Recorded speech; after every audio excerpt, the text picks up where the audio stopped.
오늘 설교 제목 보이지 않는 것 열왕기하 6장 8절에서 20절까지 공독했습니다. 여러분 지금 여러분 눈에 무엇이 보이십니까? 제가 보인답니다. 또 그러면 여러분 보이지 않는 것 중에는 그러면서도 존재하는 건 무엇이 있다고 생각하십니까? 하나님, 네, 정답인데 너무 일찍 나왔어요.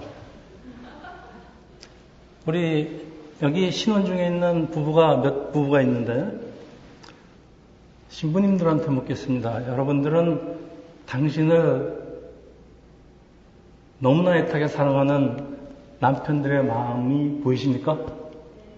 보이십니다. 저쪽 신부는 보이십니까? 네, 아주 좋습니다. 보이지 않죠? 근데 본답니다. 네. 자, 열왕기는 이스라엘 왕들의 이야기를 기록한 책입니다. 열왕기 후반부, 열왕기 하입니다. 남북으로 갈라져서 계속해서 죄를 짓는 남북 이스라엘 왕들의 이야기입니다.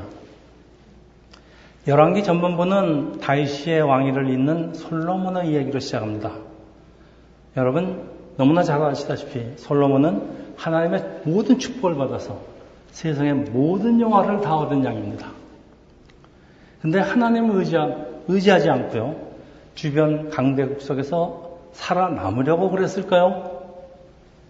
이집트 공주를 비롯해서 우상을 섬기는 이방 여인들과 결혼을 한 결과 예루살렘 성에 가증한 우상들을 들여온 왕이에요. 하나님이 계시는데 왜 우상을 또 들여오는 것일까요? 여러분, 하나님이 계시는데 왜 자꾸 세상에서 세상 것을 바라시는 것일까요?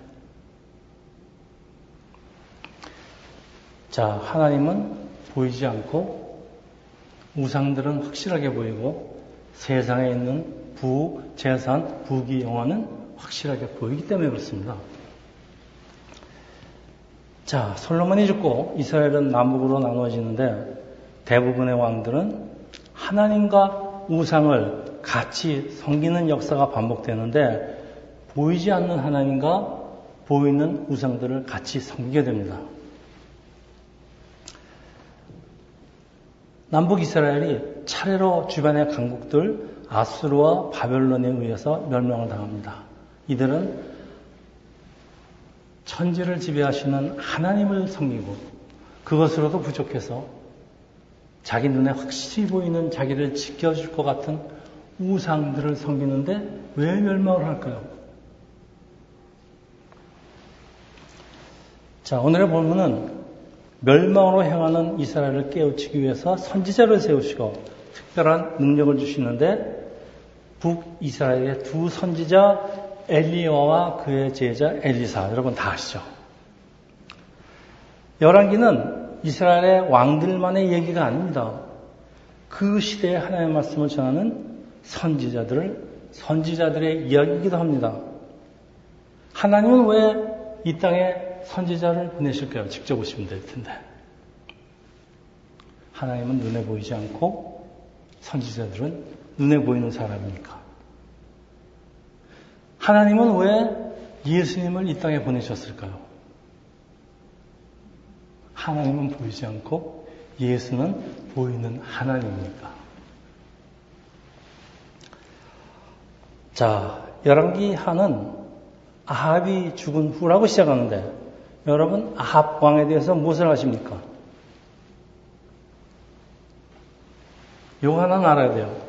북이스라엘에서 제일 악한 왕. 왜 제일 악한 왕이 됐을까요? 아내 이세벨을 잘못 얻어서 그렇습니다. 남자 여러분들, 하나님 믿지 않는 여자분과 결혼했다가 여러분 신세 망칩니다. 여러분. 자, 이런 왕에게 하나님 말씀으로 대항한 선지자가 엘리야예요. 바알과 아세라 우상 선지자들 850명과 1대1의 싸움으로 불을 받아 승리한 선지자인데 하나님의 진정한 능력을 보여준 선지자예요. 그래서 하나님과 동행하다가 죽지 않고 하늘로 올림을 받은 사람입니다. 자, 이제 엘리야의 시대는 끝이 나고 그 제자 엘리사의 시대가 열리는데 이때는 아합 왕의 아들 여호람이 북왕국 이스라엘의 8번째 왕. 여러분 외울 필요 없습니다. 남왕국 유다는 4번째 왕 여호사밧 왕이 다스리던 BC 한 850년경입니다. 듣고 잊어버리세요. 남왕국 왕이 3번 바뀌는 사이에 북왕국의 왕은 계속해서 반란이 일어나서 왕이 7번 바뀌었다는 것은 얼마나 이 북왕국이 불안정했는지를 말해주는데 이런 위기의 때에 하나님은 능력의 선지자들을 보내시고 말씀을 전하게 하시는 것입니다. 엘리야의 뒤를 이어서 성경에서 가장 많은 기적을 행한 선지자가 바로 엘리사입니다. 여러분 이 얘기 잘 아시죠? 엘리사가 승천할 때 스승 엘리야의 성령의 역사를 갑절이나 구하면서 엘리사의 겉옷을 주어 그 능력을 물려받아 다른 어떤 선지자보다 더 많은 기적을 행한 선지자가 바로 엘리사입니다. 예를 몇 개 들겠습니다. 아람의 나아만 장국에 나병을 고친 것, 죽은 과부의 아이를 살리는 것, 보리떡 20개로 많은 사람을 먹인 사건 등 마치 떡 5마리와 물고기 2마리로 5,000명을 먹이신 예수님의 이적들을 연상케 합니다. 엘리사는 특별히 자랑할 만한 그 세상적인 어떤 능력은 없어요. 그렇지만 하나님 능력에 온전히 의지해서 하나님의 부르심의 사역을 잘 감당하는데 그 결과가 어떤지 얼마나 놀라운지 오늘 본문은 잘 보여주고 있습니다. 엘리사가 한 일 중에 가장 중요한 것이 제자를 양육하는 일입니다. 선지자 역할은 하나님을 대신해서 세상을 향해서 하나님의 말씀을 선포하는 것인데 여러분 제자를 많이 양육하면은 여러 곳에서 하나님 말씀을 선포할 수 있지 않겠습니까? 에베소의 두란노 소원에서 많은 제자들을 양육한 결과 사도 바울의 제자들이 로마 제국 온 지역에 흩어져 교회를 세우고 복음이 로마 제국 전체로 퍼져나가서 순식간에 로마 제국이 기독교 나라가 되는 여러분 그 놀라운 결과를 알지 않습니까? 우리 세상교회도 여러분 물론 세상교회에서 여러분이 예배를 드리고 하나님의 백성이 되는 게 제일 큰 목표지만은 그 다음으로 저희는 차세대를 이끌어 나갈 교회 지도자들을 양성하는데 저희들이 전 힘을 기르고 있습니다. 저희들이 성경 공부를 하고 하는 이유들이 다 거기에 있습니다. 자, 오늘 보면 시작에 엘리사의 제자들이 일어나서 건물을 증축하라고 나무를 베는데 빌려온 도끼가 자루에서 빠지며 요단강으로 들어갑니다. 이 요단강, 여리고 지역의 요단강은 깊고 물살이 굉장히 빨라요. 그래서 빠진 물건을 찾는 것은 불가능하죠. 근데 엘리사는 나무가지를 베어서 물에 던져 도끼가 떠오르게 하는데 여러분 뭐 생각나는 거 없으세요? 우리나라 전설의 고향에 나오는 산신령과 나무꾼 이야기. 네. 자, 이건 동화가 아니고요. 엘리사를 통해서 보여주시는 눈에 보이는 하나님의 역사예요. 여러분 어떤 성사학자들은요. 성경에서 보여주는 기적을 부인해서 성경 중에서 자기가 믿을 수 있는 것만 성경에서 추려 읽는 사람이 있습니다. 그래서 자연 법칙만이 절대적인 것이라고 주장하면서 이런 기적을 보면은 하나님의 기적이긴 하지만은 보다 합리적인 이유를 찾는 분도 있어요. 그렇지만은 뭐 합리적인 이유도 발견할 때가 있습니다. 그렇지만은 모든 법칙에는 예외가 있어요. 이 법칙을 만드신 하나님이 간섭하시면은 하나님이 만드신 자연 법칙을 넘어서는 이걸 기적이라고 합니다. 미라클. 그래서 예수께서도 많은 기적을 행하시죠. 물 위를 걷고 또 베드로를 물 위로 걷게 하시고 이거는 자연 법칙을 만드신 분만이 할 수 있는 그런 기적이에요. 그래서 예수님은 하나님입니다. 근데 오늘 엘리사도 예수님처럼 기적을 행하는 능력을 받습니다. 우리 성경에 많은 기적들이 기록되어 있는데 당시의 과학 수준으로는 이해할 수 없기에 모르니까 그냥 기적이라고 표현합니다. 지금도 과학이 설명할 수 없는 사건들입니다. 근데 지금도 기적처럼 보이는 것들도 이제 과학이 점점 더 발전해서 우리가 과학적인 더 많은 지식을 얻게 된다면 성경에서 보여주는 기적은 기적이 아닐 수도 있습니다. 여러분 어떻게 알겠습니까? 나중에 과학이 발달해서 물 위를 걷게 하는 어떤 네. 자, 열왕기상 6장 8절에서 9절입니다. 그때 아람 왕이 이스라엘과 더불어 싸우며 그의 신복들과 의논하여 이르기를 우리가 아무데 집을 지리라 하였더니 하나님의 사람이 이스라엘 왕에게 보내 이르되 왕은 삼가 아무 곳으로 지나가지 마소서 아람 사람이 그곳으로 나오나이다 하는지라. 아멘. 자, 아람은 지금의 시리아에 해당됩니다. 수도는 다마스커스죠. 당시 아람은 굉장히 강대국이었어요. 이 작정을 하고 쳐들어오면은 이스라엘은 남북으로 갈렸는데 그나마 더 힘이 없는 이스라엘이 막을 방법이 없지만요. 이 엘리사는 혼자서 아람의 기습 공격을 막아냅니다.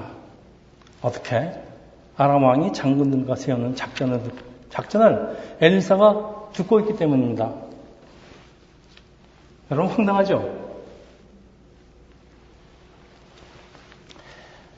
오늘 21세기에 간단한 테크닉입니다. 아람 왕의 침실에 고성능 도청 장치를 설비하면 아주 간단한 얘기입니다. 이게 기적이 아닙니다. 적들이 공격한 지점에 군대를 매복하고 있다가 그냥 쉽게 물리칠 수가 있습니다. 자, 여러분, 이게 황당한 얘기가 아닌 게요. 만일 우리가 기도를 해서 하나님으로부터 지혜를 받는다면 우리가 이 지혜를 하나님이 주시는 21세기 첨단 고성능 도청 장치라고 해석해도 됩니다. 저기 작전을 알아내고 승리하는 것인데 이거 허황된 얘기입니까? 근데 그때는 굉장히 허황됐을 것 같아요. 자, 6장 11절에서 12절입니다. 이러므로 아람 왕이 마음이 불안하여 그 신복들을 불러 이르되 우리 중에 누가 이스라엘 왕과 내통하는 것을 내게 말하지 아니하느냐 하니 그 신복 중에 한 사람이 이르되 우리 왕이여 아니로소이다. 오직 이스라엘 선지자 엘리사가 왕이 침실에서 하신 말씀을 이스라엘의 왕에게 고하나이다 하는지라. 아람 왕 그 부하들 중에서도 상당히 똑똑한 사람이 있었던 것 같아요. 그래서 딱 눈치채고 우리 중에 이스라엘과 내통하는 사람이 있다. 이 왕의 친복이 엘리사에게는 아주 희한한 능력이 있다는 걸 간파하는데요. 어떤 능력일까요? 네, 멀리서도 왕이 하는 얘기를 듣는 능력입니다. 요즘으로 말하자면은 엘리사가 최신형 도청기를 가지고 있다. 혹은 엘리사 몸에는 최신형 도청기가 빌트인되어 있다라고도 말할 수 있겠습니다. 여러분, 제가 하는 얘기 농담입니다. 성경을 이렇게 해석하면 안 됩니다. 제가 그럴 수도 있다는 걸 믿어드리는 겁니다. 자, 아람 왕은 군사 기밀이 새는 이유가 엘리사에게는 이 희한한 능력이라는 걸 알고 엘리사를 제거하기 위해서 많은 군사를 보냈는데 6장 14절에서 17절입니다. 왕이 이에 말과 병거와 많은 군사를 보내매 그들이 밤에 가서 그 성읍을 에워쌌더라. 하나님의 사람의 사원이 일찍 일어나서 나가보니 군사와 말과 병거가 성읍을 에워쌌는지라. 그의 사원이 엘리사에게 말하되 아, 내 주여, 우리가 어찌하리까 하니 대답하되 두려워하지 말라. 우리와 함께한 자가 그들과 함께한 자보다 많으니라 하고 기도하여 이르되 여호와여 원하건대 그의 눈을 열어서 보게 하옵소서 하니 여호와께서 그 청년의 눈을 여시매 그가 보니 불병거가 산에 가득하여 엘리사를 둘렀더라. 아멘. 여러분 여기 불말과 불병거는 말은 말입니다. 병거는 지금으로 말하자면 탱크겠죠. 그러니까 화염으로 둘러싸인 그 말과 병거란 얘기는 하늘에 있는 군대를 얘기합니다. 하늘에 있는 천군 천사들이 와서 지금 보호해주고 있다는 얘기입니다. 자, 영의 눈이 닫혀있는 엘리사의 사화는 두려워하죠. 보질 못하니까. 적군만 보이니까. 근데 하나님이 천군을 보내시고 보호한다는 걸 잘 아는 엘리사는요. 기도해서 사원의 영의 눈을 열리게 하는데 여러분 뭘 보십니까? 이 본문에서 무엇을 보십니까? 네, 우리 눈에 보이지 않는 하늘의 군대가 때로는 우리를 지키고 있다는 거. 세상에는 우리 눈에 보이는 게 전부가 아니라 그런 말씀입니다. 그러나 영의 눈이 열지 않은 사람에게는 영적인 것은 보이지가 않습니다. 그런데 세상에는 보이지 않는 것이 보이는 것보다 더 많다는 사실을 아시죠? 우리가 살고 있는 세계는 물질과 비물질적인 것으로 구성되어 있는데 물질적인 것은 우리 눈에 보이는 것이고 비물질적인 것은 보이지가 않지만 사실은 실제로 더 많이 존재합니다. 우리의 생각, 우리의 마음. 네. 그런데 물질적인 것이라고 우리 눈에 다 보일까요? 우리가 숨 쉬는 공기 보이지 않죠. 근데 이 공기가 움직이는 걸 뭐라 그래요? 공기가 움직이는 걸 바람이라고 그러죠. 그 존재를 알게 되고. 그래서 바람을 성령의 성경은 비유합니다. 우리가 보이지는 않지만은 역사가 있어요. 성령의 역사가 그렇습니다. 성령의 역사는 우리 눈에 안 보이지만은 바람이 확 불고 나면 뭐가 지나갔어요. 네. 또 무더운 날씨에 금년 참 더웠죠. 습도까지 높으면은 우리 짜증나게 합니다. 그 짜증은 나지만은 공기 중에는 10도까지 존재하는구나. 자, 내 눈에 보이지 않는다고 존재하지도 않는 것일까요? 과학적으로 이해하지 못하는 현상은 모두가 다 기적일까요? 좀 더 구체적으로 질문하겠습니다. 여러분, 천사가 없다고 생각하는 분 손드세요. 대단하네요. 제가 전에 목사 되기 전에 있던 교회에서는 70%가 손을 들어요. 사탄이, 그러면 더 힘든 질문입니다. 사탄이 없다고 생각하시는 분 손 드세요. 그랬더니 전번교회에서는 다 들어요. 하나님이 없다고 생각하시는 분, 하나님이 있다고 생각하시는 분 손 드세요. 그랬더니 그 교회에서는 한 60% 들어요. 자, 내 눈에 보이지 않는 하나님은 과연 존재하지도 않을까요? 저는 존재하지 않는다고 생각을 했습니다. 그런데 어느 날 저한테 성령의 역사가 강하게 일어나는데 그때부터 저는 하나님 존재를 부정할 수가 없게 됩니다. 제가 경험해보니까. 그래서 결국은 제가 목사까지 돼서 여러분한테 제 말씀을 증거하고 있지 않습니까? 그런데 예전에 오늘 이 본문 구절을 저는 교회 나오기 전에 성경을 제가 7년 동안 아주 씨름하듯이 읽었어요.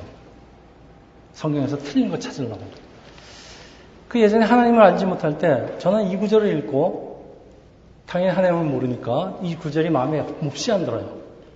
의문이 생기는데 불말과 불봉교는 영적인 존재인데 이 영적인 존재가 어떻게 물질적인 하나님 군대와 싸워서 물리친다는 얘기인가? 말도 안 돼요. 도대체 성경은 왜 이런 허망한 이야기를 써놓고 나보고 믿으라는 것일까? 저는 말이 안 돼요. 근데 제가 나중에 깨닫게 된 거는 불말과 불병건과 실제로 있는 군대와 싸울 수는 없어요. 차원이 다릅니다. 근데 왜 보내주셨느냐? 아까 그 사원의 말이 있어요. 저 적군의 병사들보다 나를 둘러싸고 있는 하늘의 군대가 더 많대요. 그러면 두려움이 없어지지 않겠습니까? 네. 하나님 보내신 목적은 이거라고 생각을 합니다. 자, 그런데 이 영이신 하나님이 어떻게 이 세상의 물리적인 위협을 처리하는 것을 잘 보여주는 구절이 계속되는 6장 18절에서 20절. 여러분 잘 들으세요. 아람 사람이 엘리사에게 내려오매 엘리사가 여호와께 기도하여 이르되 원하건대 저 무리의 눈을 어둡게 하옵소서 하매 엘리사의 말대로 그들의 눈을 어둡게 한지라. 엘리사가 그들에게 이르되 이는 그 길이 아니요 이는 그 성읍도 아니니 나를 따라오라. 내가 너희를 인도하여 너희가 찾는 사람에게로 나아가리라 하고 그들을 인도하여 사마리아에 이르니라. 사마리아에 들어갈 때 엘리사가 이르되 여호와여 이 무리의 눈을 열어 보게 하옵소서 하니 여호와께서 그들의 눈을 여시매 그들이 보니 자기들이 사마리아 가운데에 있더라. 아멘. 믿어야죠. 근데 이거 허황된 얘기예요? 저는 그때 허황됐다고 믿었습니다. 사진 2장 배드리겠습니다. 사진 2장. 자, 여러분, 이게 뭔가 하면요. 피리 부는 사나이예요. 여러분, 피리 부는 사나이라고 들어봤죠? 그 다음 장도 있으니까. 네, 피리 부는 사나이. 자, 아이들이 피리 소리에 홀려서 피리 부는 사나이를 따라가서 실종되었다는 이게 독일의 동화입니다. 그래서 이거 갖고 뭐 영화도 만들고 뭐 만화도 만들고. 근데 이게 동화에만 등장하는 이야기입니까? 사람이 사람을 홀리는 기술이 있어요. 여러분, 국민들을 집단 체면에서 죽음의 2차 세계대전으로 몰았던 히틀러! 여러분, 히틀러가 옛날에 연설을 한번 하면요, 독일 국민들이 광란을 했습니다. 그래서 세계대전이 일어났지 않습니까? 또 있어요. 일본의 태평양 전쟁 때 군부 제국 지도자들이 얼마나 많은 사람들을 죽음으로 몰았습니까? 역사적인 사실이 있어요. 자, 6장 21절에서 23절인데요.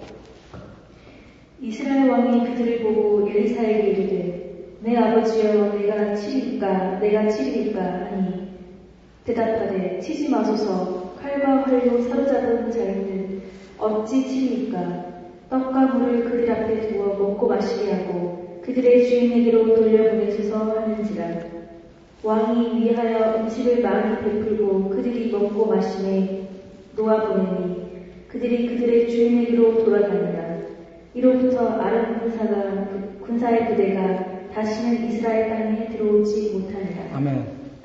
자기네들이 공격하러 왔는데 적 진영에 자기 발로 들어가서 포로가 되는데 그러고 풀려났는데 또 올 마음이 생기겠어요? 참 황당한 얘기 같은데 가만히 살펴보면 황당한 얘기가 아니에요. 충분히 있을 수 있는 얘기예요. 자, 사람들은 자신에게 있는 그 능력을 도구로 세상을 살려고 하죠. 근데 엘리사는 하나님 능력만 의지합니다.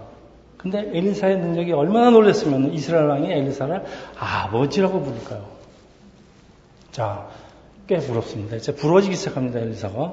하나님은 왜 엘리사에게 믿기 어려운 능력을 허락하시는 걸까요? 자, 호담은 우리는 어떻게 하면은 엘리사처럼 될 수 있을까요? 이게 사람 마음이에요. 여러분, 엘리사의 비결은 제가 수도 없이 주장을 하지만은 하나님과의 관계에 있어요. 하나님과 동행하는 신실한 종이에요. 항상 하나님의 뜻을 구하면서 성실하게 선지자로서의 부르심의 일을 감당했기 때문이에요. 네, 여러분, 하나님과 동행하는 것이 이렇게 중요합니다. 그러면은 하나님과 동행하려면은 하나님을 믿는 믿음이 있어야 동행할 거 아니에요. 두 분이 같이 살 적에는 서로 믿는 믿음이 있으니까 같이 가고 그러는 거죠. 네, 똑같아요. 그러면은 어떻게 엘리사는 하나님을 철저하게 믿는 믿음을 가지게 됐을까요? 여러분, 우리 믿음이 어디서 난 것일까요? 네. 스승 엘리야가 죽음을 보지 않고 하늘로 들려 올라가는 것을 목격하였기 때문일까요? 그럴지도 몰라요. 하나님의 백성은 살아서 혹은 죽은 후에도 하늘로 들려 올라간다는 그 부활신앙을 믿었기 때문이 아닐까요? 그럴 것 같아요. 여러분, 예수께서 부활하시고 하늘로 들려 올라가시는 것을 목격한 수많은 제자들이 교회를 세우고 죽음을 두려워하지 않고 전 세계에 예수를 증거한 사도행전의 역사가 그냥 생긴 게 아닙니다. 이 사람들이 자기 눈으로 본 게 있어요. 죽었던 사람이 살아나고 하늘로 들려 올라오는 거. 네. 죽은 자를 다시 살리시는 하나님에 대한 믿음, 그 부활신앙에서 이유를 찾을 수가 있습니다. 여러분, 기독교에서 부활신앙을 자꾸 강조하는 이유가 이런 이유입니다. 우리가 부활신앙을 알게 되면 세상에 겁나는 게 없어요.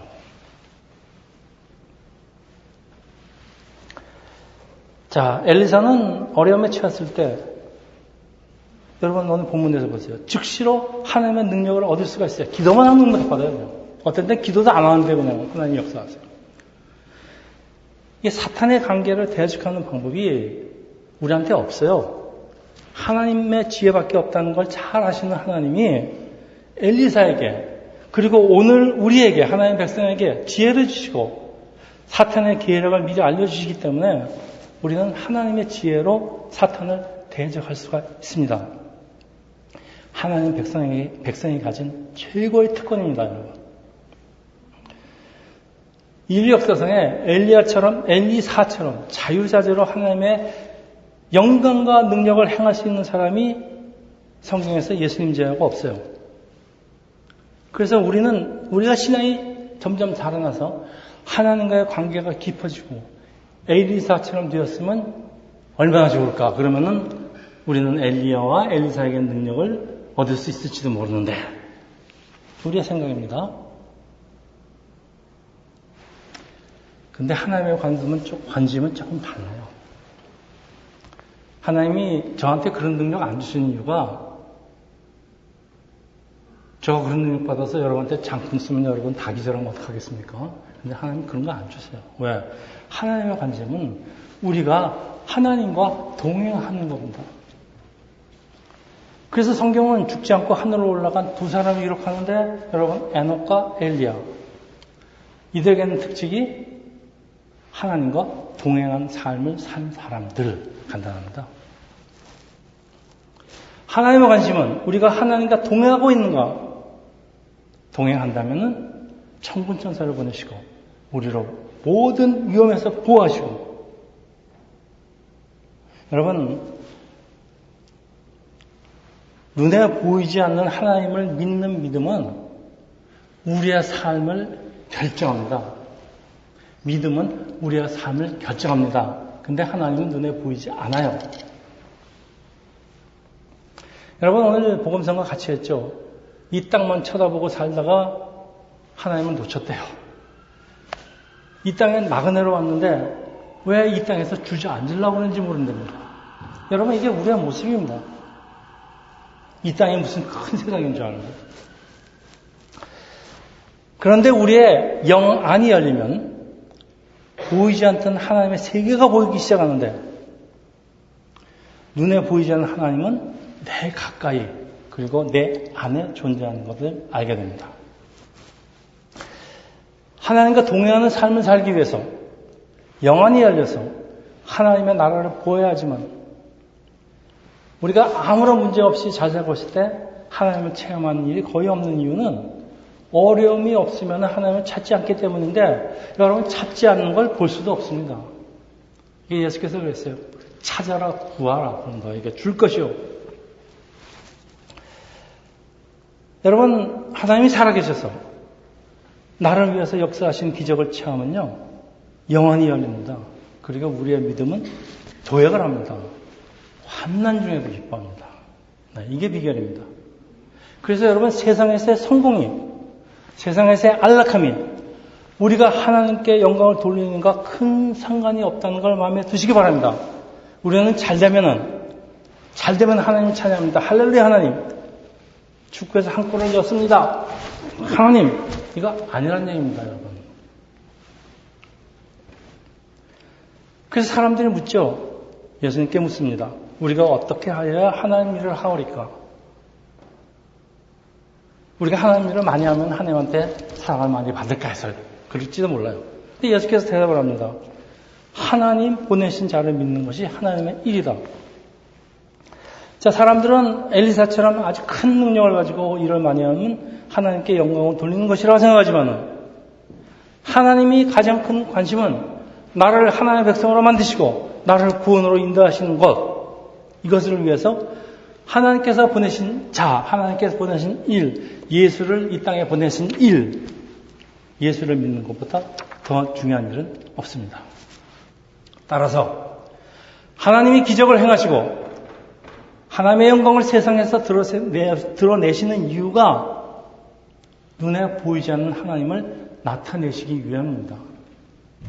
그래서 우리에게 믿음을 주시고 우리를 하나님의 백성으로 온전히 인도하시기 위함입니다. 자, 여러분 말씀을 좀 정리하겠습니다. 하나님이 지키시는 이스라엘은 절대 주변 다른 국가에 의해서 멸망될 수가 없어요. 그렇지만 예외가 하나 있습니다. 이스라엘이 죄에 빠지면은 죄와 함께 할 수 없는 하나님은 떠나십니다. 그러면은 하나님이 떠나면 이스라엘은 멸망할 수밖에 없습니다. 그리고 멸망했습니다.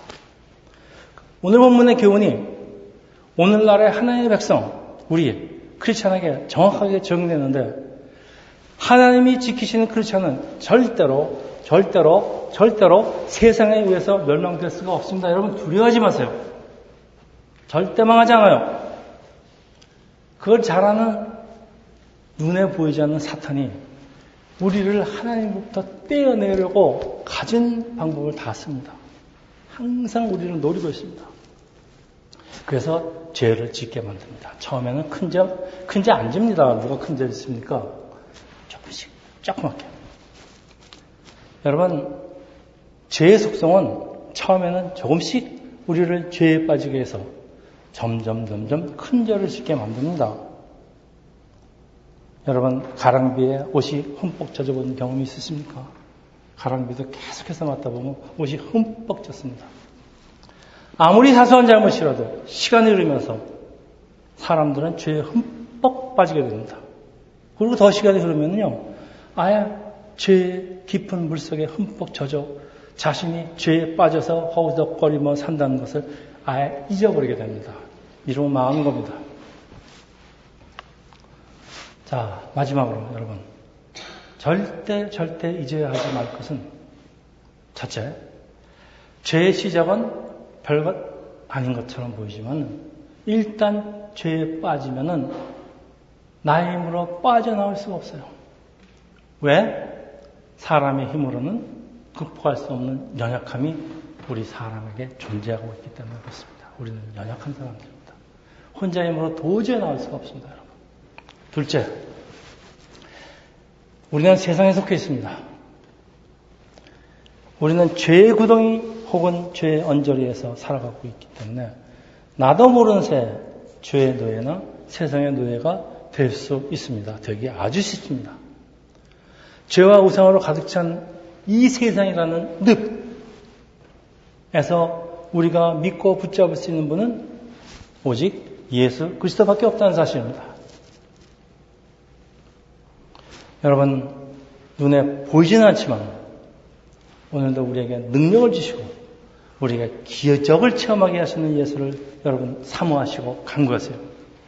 그리고 눈에 보이지는 않지만은 우리를 존재하시면서 우리를 보호하시고 우리를 지키시는 그 하나님과 동행하는 삶을 사시기를 예수 이름으로 축원합니다. 기도하겠습니다.